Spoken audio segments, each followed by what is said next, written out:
नमस्कार। वो क्या चीज़ है जो हमें डिसिप्लिन और ताकत की तरफ खींचती है? आज की इस बातचीत में हम एक बहुत ही पावरफुल मैसेज को समझने की कोशिश करेंगे। एक ऐसा संदेश जो सीधे सेल्फ इम्प्रूवमेंट की जड़ों तक जाता है। तो चलिए शुरू करते हैं। औकात, तेरी औकात क्या है? ये सवाल इस पूरी बातचीत का, इस सोर्स मटेरियल का एकदम सेंटर पॉइंट है। पहली बार सुनने में बहुत चुभता है ना? ऐसा लगता है जैसे कोई नीचा दिखाने की कोशिश कर रहा हो। लेकिन यहाँ इसका मकसद किसी की बेइज्जती करना नहीं है। ये सिर्फ एक सवाल नहीं है, ये उससे कहीं ज्यादा है। ये असल में एक चुनौती है, एक चैलेंज। ये खुद से पूछने का एक न्योता है कि हमारी असली कैपेबिलिटी क्या है और क्या चीज़ हमें वहाँ तक पहुँचने से रोक रही है। तो यहाँ का मेन मैसेज ये है कि इस तरह की छुभने वाली बातों को पागलपन के लेवल की मेहनत के लिए फ्यूल की तरह इस्तेमाल किया जाए। इसे एक पर्सनल चैलेंज की तरह लेना और ये साबित करना कि हर सीमा को तोड़ा जा सकता है। अब आगे बढ़ते हैं।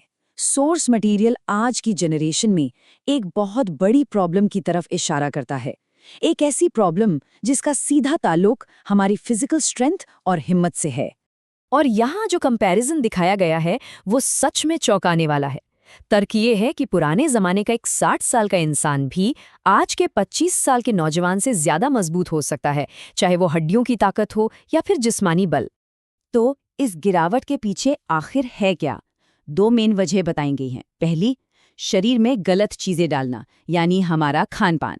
और दूसरी, शरीर को हराम का आराम देना, मतलब जरूरत से ज्यादा कंफर्ट, जो शरीर को अंदर से कमजोर बना रहा है।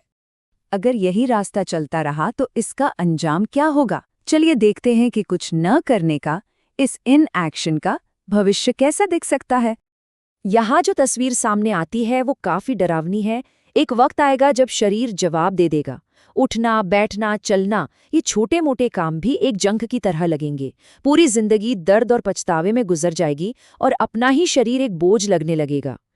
तो फिर इस गिरावट का इलाज क्या है? इसका जवाब एक फिलॉसफी में छिपा है। एक ऐसी सोच जो दर्द और जानबूझकर उठाई गई तकलीफ के आसपास घूमती है।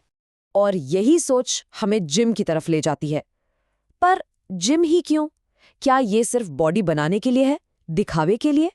नहीं, बिल्कुल नहीं। सोर्स के मुताबिक जिम का असली मकसद सिर्फ मसल्स बनाना नहीं है। ये दिल, दिमाग और हिम्मत को मजबूत करता है। ये दर्द सहने की आदत डालता है। ये वो जगह है जहां कोई इंसान जानबूझकर खुद को तकलीफ देता है, और यही मेहनत, यही तकलीफ पूरी जिंदगी उसका साथ देती है।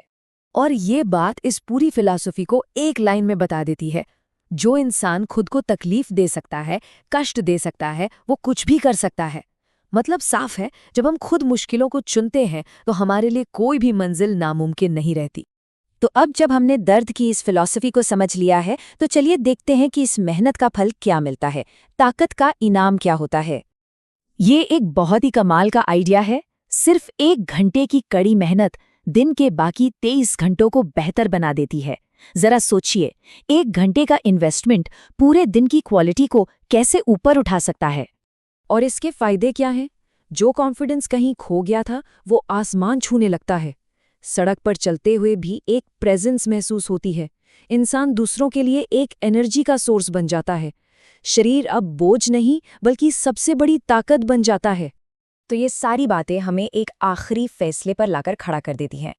एक चुनाव जो हर किसी को अपने लिए करना है। यहाँ 2 रास्ते एकदम साफ साफ दिख रहे हैं। एक तरफ एक कमजोर इंसान की जिंदगी है, जो लाचारी में सब कुछ सहता है, जिसके होने ना होने से कोई खास फर्क नहीं पड़ता। और दूसरी तरफ एक ताकतवर इंसान की जिंदगी है, जिसे इज्जत मिलती है और जिसकी मौजूदगी से ही पूरे माहौल में एक जान आ जाती है। और आखिर में टाल मटोल की आदत पर एक सीधा वार किया गया है, वो बहाना जो हम सब बनाते हैं, कल से करेंगे। नहीं, मैसेज एकदम क्लियर और डायरेक्ट है। शुरुआत कल से नहीं, आज से ही करनी है, अभी से। और अंत में ये सब कुछ बस इस एक सवाल पर आकर रुक जाता है, कमजोरी या ताकत। ये एक ऐसा चॉइस है जो सिर्फ शरीर को नहीं बल्कि पूरी जिंदगी की दिशा को तय करता है। और ये फैसला हर किसी को खुद ही लेना है।